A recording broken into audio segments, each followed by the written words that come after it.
Министерството за здравство информира јавноста дека согласно најновата прогноза од Управата за хидрометеоролошки работи, во периодот од 20 до 24 јули се очекува значително зголемување на дневните температури во одделни региони може да достигнат и над 41 степен Целзиусов.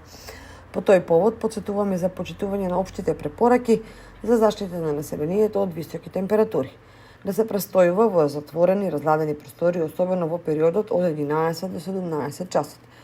Внесување доволно течност, избегнувајќи алкохол и засладени пијалоци. Да се носи летна светла облека и да се користи заштита за глава и очи.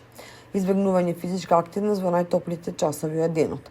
Да се посвети внимание на деца, стари лица, лица со хронични заболувања и бремени жени. Овие групи се особено чувствителни на високи температури.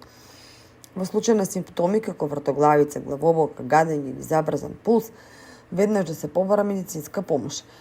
Да се одложат активности на отворено во најтоплиот дел од денот. Да се обезбедат микроклиматски услови, разладени простории со температури до 25 степени Целзиусови на работното место и во домот. Министерството внимателно ја следи состојбата на дневна основа и ќе постапува согласно проценките и потребите.